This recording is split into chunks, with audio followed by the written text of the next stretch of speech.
वैसे तो आए दिन कई मूवीज रिलीज होती है और फिर विवादों से घिर जाती है। पिछले कुछ दिनों में हमने कुछ ऐसी मूवीज देखी जिसके कारण डायरेक्टर्स या प्रोड्यूसर्स को काफी प्रोटेस्ट झेलने पड़े। बहुत जगह तो हिंसक प्रदर्शन भी हुए। लेकिन एक बात हम नहीं समझ पाते कि जब कोई आपको सच का आईना दिखाता है तो इसका मतलब ये होना चाहिए कि हमें कोई नई सीख मिले। ऐसी ही एक डॉक्यूमेंट्री मूवी जो 11 मार्च 2022 को रिलीज हो चुकी है, उसका नाम है Kashmir files, directed by Vivek Agnihotri. साथ ही लीड रोल में आपको नजर आएंगे मिथुन चक्रवर्ती और अनुपम खेर। मूवी हो या कोई अन्य टॉपिक, जब भी कश्मीर का नाम आता है तो विवाद खड़े हो ही जाते हैं। कश्मीर फाइल्स में क्या सही दिखाया गया है और क्या गलत, हम उसके बारे में बात नहीं कर रहे हैं। एक्सपीरियंस्ड एक्टर हैं तो सबने अच्छी एक्टिंग की है। मूवी में कश्मीरी पंडित्स के या एक कम्युनिटी के एक्सोडस के बारे में दिखाया गया है। 1989 के आसपास की बात है कि कुछ विदेशी शक्तियां, एंटी सोशल एलिमेंट्स, जिसको कुछ लोग आतंकवाद भी बोल रहे हैं, वो एक ग्रुप को वहाँ से धर्म के नाम पे भगाने लगे।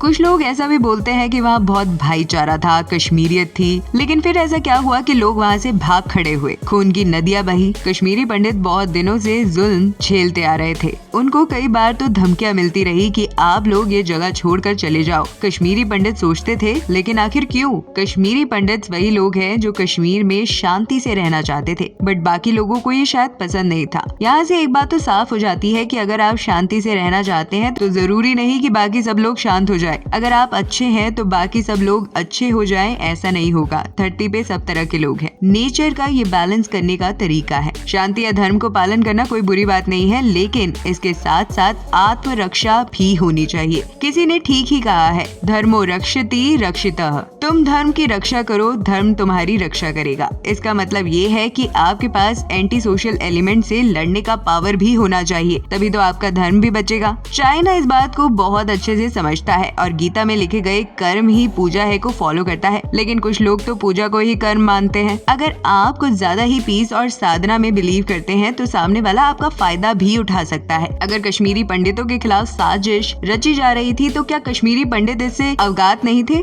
बिल्कुल थे। और उन पे जब हमला हुआ तब वो सोच रहे थे कि सरकार उनकी मदद करे, लेकिन सरकार हर जगह नहीं आ सकती। उनको अपने कम्युनिटी में ही कुछ लीडर्स बनाने चाहिए थे। अगर वो पहले से ही अलर्ट रहते और अपना डिफेंस सिस्टम बना लेते तो ऐसा ना होता, उल्टा आतंकवादियों को भागना पड़ता। लेकिन ऐसा हुआ ही नहीं और कश्मीरी पंडित को अपना घर छोड़कर भागना पड़ा। कोई भाग के जम्मू आ गया तो कोई दिल्ली, और फिर कैंप में कई साल रहे। अच्छे खासे बिजनेस और जॉब करने वाले लोग रोड पर आ गए। ऐसा नहीं है कि ये एक्सोडस का पहला मामला था। 1959 के आसपास तिब्बत में भी ऐसा ही हुआ था। तिब्बत के दलाई लामा लोग ये सोचते थे कि हम लोग तो आराम से यहाँ बुद्ध धर्म का पालन करते हुए साधना करेंगे, लेकिन अपना डिफेंस सिस्टम नहीं बनाया और फिर चाइनीज अटैक के सामने घुटने टेक दिए और लामा गुरु को दिल्ली भाग के आना पड़ा और शरण लिया, जिससे कि इंडिया की दुश्मनी चाइना से और बढ़ गई। और उसके तहत कुछ साल बाद 1962 में भारत को चाइना से युद्ध करना पड़ा। किसी ने ठीक ही कहा है, if you don't go to war, war will come to you. मतलब ये कि अगर आप सोच रहे हो कि हम तो अच्छे हैं, हमसे कोई लड़ने नहीं आएगा, तो ये गलत है। आपको हमेशा अलर्ट रहना पड़ेगा और लड़ने की कैपेसिटी भी बढ़ानी पड़ेगी। जैसा कि पुराने समय में क्षत्रिय का कॉन्सेप्ट था और अभी भी है, लेकिन पूरी तरह से नहीं।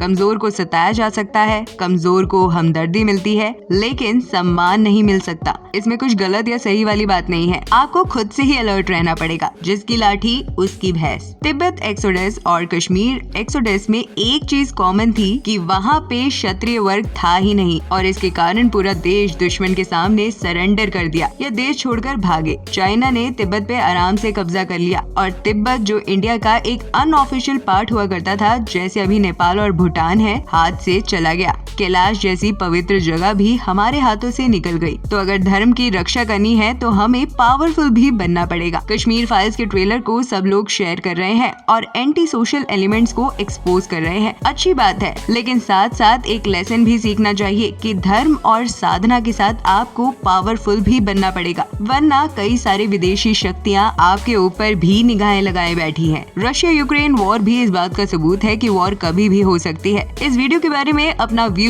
जरूर बताइए और लोगों को इस वीडियो से क्या लेसन लेना चाहिए ये भी जरूर लिखेगा। वीडियो को लाइक, शेयर और चैनल को सब्सक्राइब जरूर करें। धन्यवाद।